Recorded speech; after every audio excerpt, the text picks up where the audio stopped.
Good evening, councillors and officers of the council and members of the public. Try the other one. Welcome to this meeting of the Constitutional Review Committee. Obviously some housekeeping rules. First of all, fire evacuation procedure.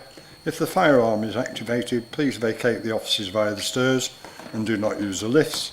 Please assemble in Hawley Square on the green and officers will assist you and advise when it's deemed safe to return to the chamber. Does anyone intend filming the meeting? Good. Any member of the public? There isn't any. Can everybody please ensure that their mobile phones are turned to silent and they are not used to make or receive calls in the chamber while the meeting's in progress? And please note this meeting is being live streamed for members of the public, except for any item of business where exempt or confidential information is considered following the exclusion of the press and the public from the meeting. Would any member who wishes to speak under Council Procedure Rule 20.1 please announce it now?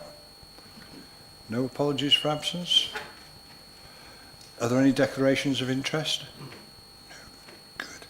I move that the minutes of the meeting held on the 10th of June 2025 be approved and signed as a correct record. Could I have a seconder, please?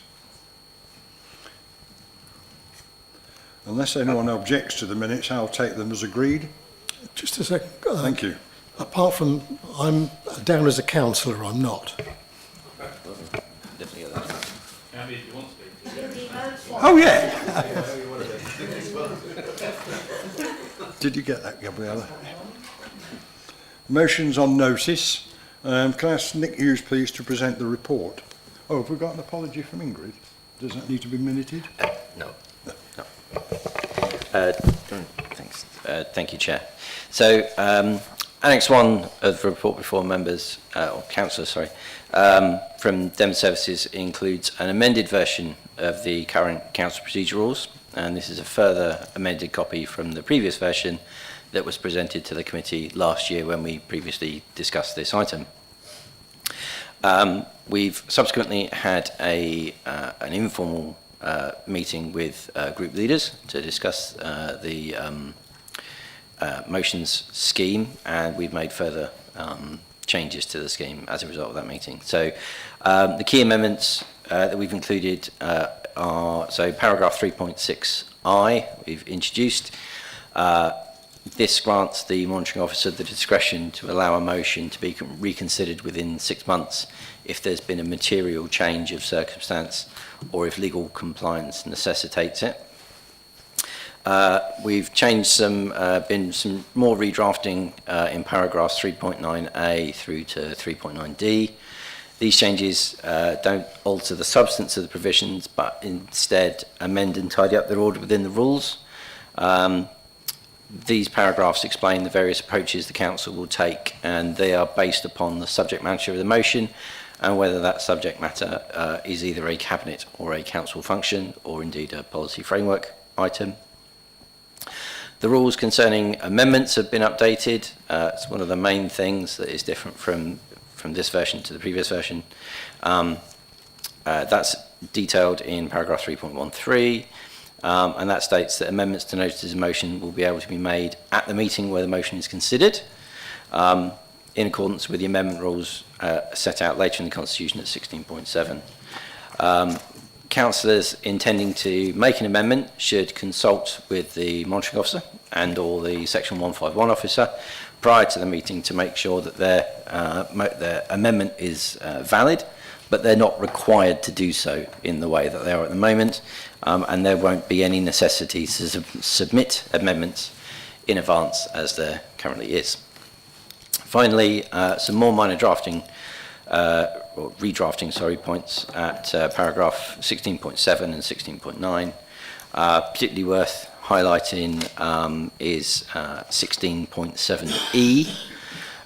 So that removes the need to move straight on to the vote after an amendment, as this has been shown to curtail debate in previous debates, where if somebody puts an amendment in right at the start of a debate, if there are then no more amendments after that debate's been finished, the Constitution requires us to move to the debate, move to the vote, without actually having any sort of discussion on the actual substantive thing we're there to discuss, which is not very satisfactory.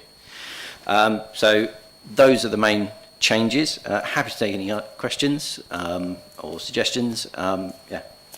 Over to you. Anybody got any questions? Councillor Crittenden? I don't have any questions. I actually just want to thank you for the work that you've done, because this was obviously the issue that I raised a while ago, and just to say thank you, and it looks like it's going to work. Councillor Austin? Thank you, Chair. And yes, I'd second that. Thank you, Nick. This is looking much tidier. Can I ask a question about something that hasn't actually been changed, but that I haven't noticed before, which is, what does "the meeting's consent will be signified without discussion" mean, please? I think that is based upon the way that unless somebody mentions it, it's taken as read, I think. In a bit like the way we do the bit like we did the minutes. Unless somebody says something, we don't have to affirm something. Councillor Everett? Yeah, I'm very happy with this. I just wanted to say I think we shouldn't be naive. Bringing amendments on the night will lead to delays while we clarify exactly what the amendment is and what the word changes are and all the rest of it. But I think that will be a vast improvement on us spending our time discussing what the actual procedure is and where we've reached in the procedure, which is what's happening at the moment. So I think this is an improvement, and it's up to us as councillors to make the process of amendments as smooth as possible. Yeah. Thank you, Chair. Thank you, Chair. Really, it was just to reiterate and to agree with Rick on this, because with his comment there about it's down to the councillors, and I think the thing is, this allows for much better debate, so long as it's respected and people don't just try to throw amendments and motions around for the fun of it. So it's down to the ethics and quality of ourselves, which I think is the way it should be, and then if somebody's starting to abuse it, then obviously that can be dealt with. But this does allow for much better free flow, so thank you. And again, just to recognise the amount of work, because this has taken a bit of picking through, I'm sure. Yeah, as I say, thank you very much for the real positive comments. One thing that's literally just popped into my head is that we did want to make the time limit for motions an hour. That was a temporary thing, and we were going to put a separate report to CRC. I can't remember off the top of my head, apologies, whether we've included it in this, but I think we're all, from previous experience, keen to keep it as an hour for motions, just to make that clear, so we don't have to come back and change that again. Can I propose that we accept that? Okay, cool, super stuff. And as I say, fingers crossed, these are much better rules, but as you say, if they don't work, we can always come back in 6 months' time and have another tweak and have another go at changing them. So, but as I say, fingers crossed, these are going to work in a much more satisfactory way than the current set. Thank you. Councillor Pugh? Thank you, Chair. I suppose it's more just on procedure than, I suppose, on practicality than anything else. And Councillor Everett has mentioned about, as others have, about amendments made on the night and submitted, and why we've had motions in the past that have necessitated this change, because there could well be an amendment that could be put forward on the night that cross-party, the majority of councillors in the chamber could support.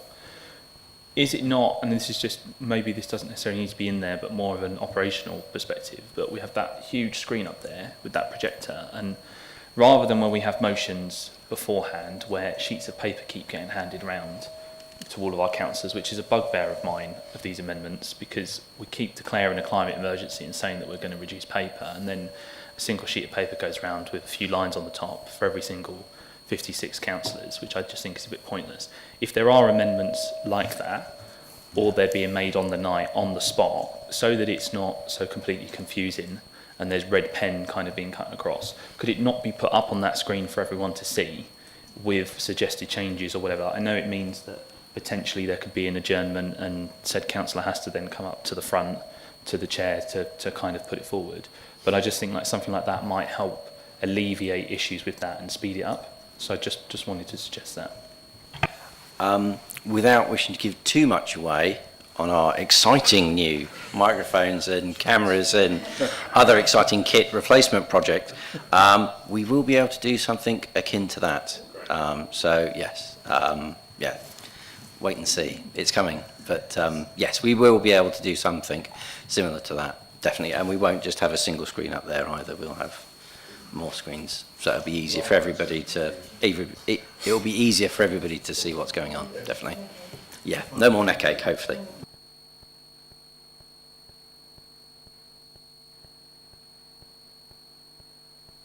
So that's fine. Anybody else got any questions?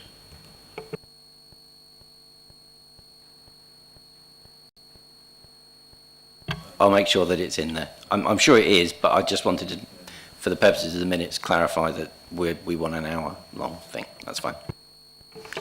So the Constitutional Review Committee should recommend the amended motions on notice rules as outlined in Annex 1 to the report. Could I have a proposer, please? And the seconder? Do councillors agree? Agree. Thank you. Agenda item 5, Mr. Hughes. Okay, this is a report about petitions, particularly rejected petitions. So the overview and scrutiny panel, met in April 2025 and expressed the view that if a petition is rejected as per the current established rules, there should still be some sort of an acknowledgement of the concerns raised, particularly for significant petitions. Currently, the subject matter of a rejected petition receives no further action at all, effectively being disregarded. So it's being proposed here that rejected petitions, excluding those relating to live planning and licensing matters, so they will still not get any further treatment effectively. They will stay as petitions non grata, for want of a better phrase. These will now effectively be treated as general correspondence, similar in the way that petitions with fewer than 50 signatures are dealt with. This approach ensures that the efforts of individuals in gathering signatures are not entirely negated due to what some people would consider to be procedural errors, as the council will still review the submitted concerns. However, that being said, we'd always encourage potential petitioners to engage with DEM services beforehand to ensure their petition is valid prior to the point where they go out and start collecting signatures. Because once you've started collecting signatures, it's too late to then change it. You can't change the pair or anything like that. So moving forwards, if this is agreed, if a petition is rejected, notwithstanding the live planning and licensing matters, the council would process that as a standard piece of correspondence. The relevant department will address the matter and the cabinet member will receive a copy of that response. Hopefully that change will potentially enhance clarity for residents, promote local democracy and ensure equitable treatment. So I'm happy to take any questions. Any questions? Councillor Austin? Thank you, Chair. Thank you, Nick. I think this is great. My only concern is the role of the cabinet member. It feels to me like if 50 or however many residents have bothered to get together to sign a petition, the cabinet member might want to be consulted as well as copied in. Because it's their area of responsibility at the end of the day. So I would be happier with a wording that suggested the cabinet member being consulted and copied in. Obviously, the response will be drafted by the relevant officer, but I would want to see the cabinet member involved at an earlier stage if possible. That would feel more appropriate to me, given the potential number of residents who might be involved in raising that matter. I mean, yeah, I mean, if members were inclined to change it from copy in to consult, that's something that the panel could suggest as a change. I would, as you've mentioned, I would, in consultation with, is okay, provided, as I say, you're not getting involved. The cabinet member should be leaving the actual doing to the officer, obviously. But yeah, having an input into that is okay, yeah. Councillor Pugh? Thank you, Chair. It was more on a question about, and I agree with Councillor Austin on that suggestion. I think that's quite a good idea. Happy to support that. But my question was more on, all of this sounds great, but on the matter of petitions that are live plan applications or to do with licensing applications, appreciate that they're kind of seen as wrong. Is it that residents, when they submit those petitions, they're told that explicitly, that that's the reason why it's rejected? Because I just think it's great that we're now changing all of this, but at the same time, you know, I've never had a complaint from a resident about it, but I suspect that when it does, if we're then leaving that as a grey area, even if it's that they get, you know, 3 or 4 lines sent to them that is a standard response that we have signed off as a council that basically just says, thank you for this, but it's a live plan application or licensing, therefore further to consider. Do you know what I mean? I just think it, rather than just they go, oh, it's been rejected, it feels like we're squaring off almost everything else apart from that. Yes, yeah, we would say, in our letter that when we reject it, we would say this is about a live planning application, and we do point them in the direction of planning. It's tricky and can get confusing in the sense that planning accept what they consider to be petitions. They're not. They're just simply lots of people who share the same point of view saying we don't like a planning application. That's not the same as an actual petition, which is us saying we the undersigned want you to do X, Y, and Z.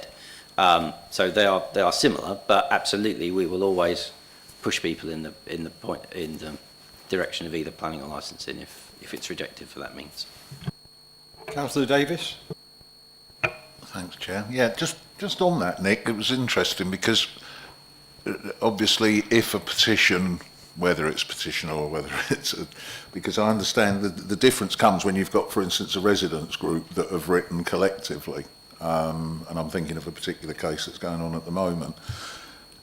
However, there seems to be a lot of confusion because people have been pretty narked in the past in the community where they've signed a petition that might have a couple of thousand signatures, but it's relevant either to a planning matter or disposal matter or a licensing matter, but particularly with planning.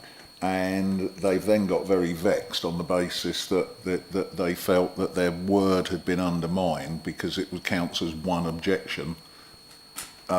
Is that the case? Or are the number of signatories to that counted, but only if it's a petition, say?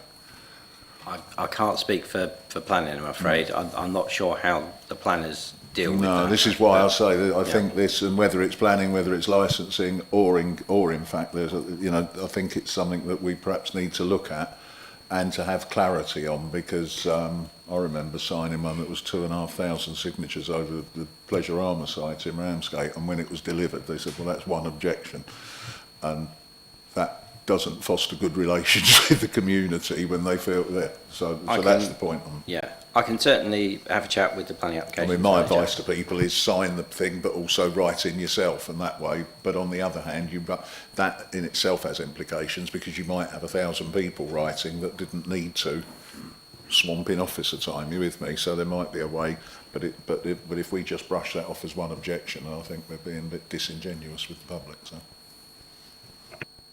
Councillor Everett? Yeah, it's not about this change, but it is about petitions generally. Just a bit of guidance, really.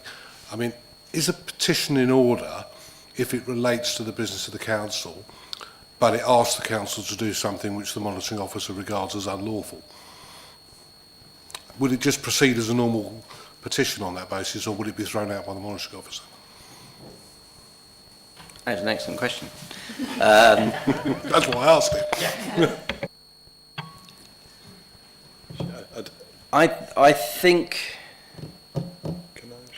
well, off the top of my head, I would say that it would be, it would probably be rejected, I would imagine, because you can't ask the council to do something unlawful.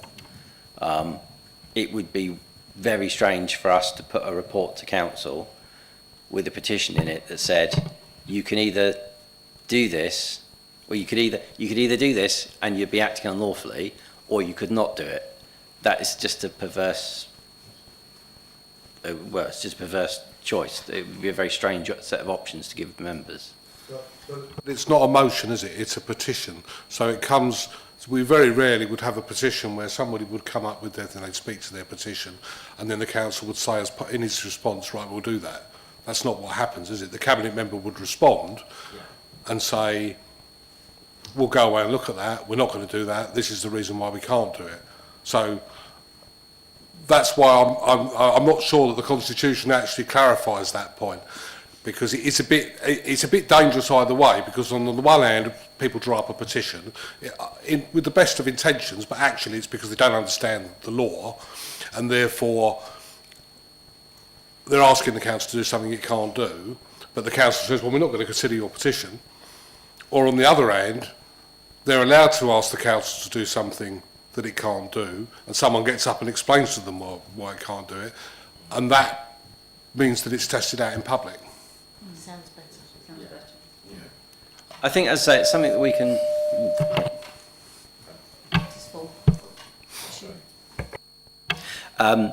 Let me take that away. We'll have a chat with Ingrid, and we'll probably see that at a future CRC meeting. But it does go to it does back up the point that we've made earlier, which is that it's so important to have that discussion before you start collecting the signatures. Because if somebody comes to us and says, we want a petition on this, we can tell them before we've even started, well, there's no point because you're asking us to do something unlawful. I mean, I'm not going to say who it is, but we've been contacted today by a group saying we're looking to set up a petition. Can we have some advice about our prayer, please? We want to make sure that it's all, and it's like, that's a textbook thing for them to come and contact us, make sure everything's all hunky-dory before we start making the effort. Because, as you say, there's nothing as demoralising to go out, collect, spend every Saturday morning for a month, come rain or shine, on Ramsgate High Street or Margate High Street, only to collect signatures, only for us to then turn around and say, oh, well, sorry, yeah, you haven't done the prayer right, and all that effort's wasted. It's not a great look for anybody concerned, really. I think just to follow on, putting my old legal head on, if the petition was accepted, then you're looking at the monitoring officer, the members of the council, who could quite easily be standing up charged with aiding and abetting a criminal offence. And that is something to think about, because that's what people do, isn't it?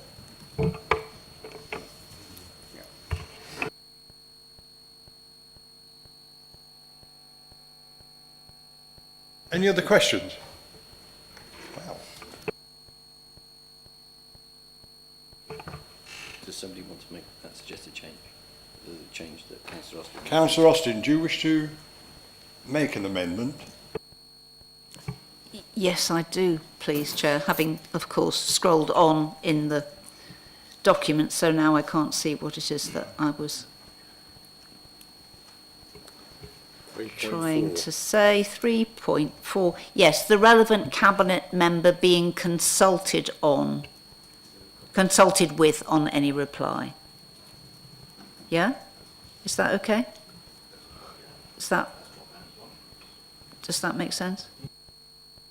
Can we have a seconder for that, please? Thank you. So the first recommendation is lost, and the second one is putting the amendment in, or not? No.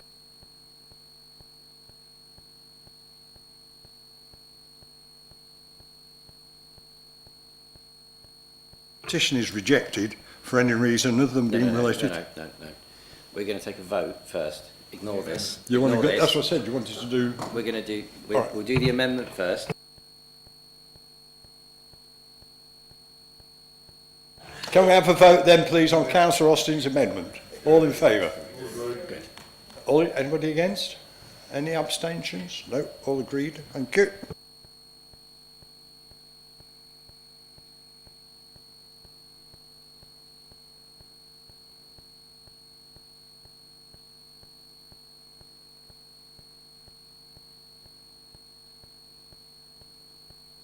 is asked to agree to recommend to a full council that if a petition is rejected for any reason other than being related to a live planning or licensing application, then the following response should be initiated by the council. 1. Petitions that are rejected, except for those concerning active planning or licensing applications, will be handled as a general correspondence by the appropriate council department, and the relevant cabinet member will receive a copy of the response as amended. And, Yeah, that's what I've just- and consulted on. Yeah, Yeah. so they've just changed that bit. Yeah. So that's fine. Yeah. Goes on, yeah. And consulted on. Yeah, that's Yeah, fine. okay. And then- And number 2, to delegate the power to insert this paragraph into the appropriate section of the council's petition scheme and to make any subsequent contextual changes. Can I have a proposer, please? A seconder? Do members agree?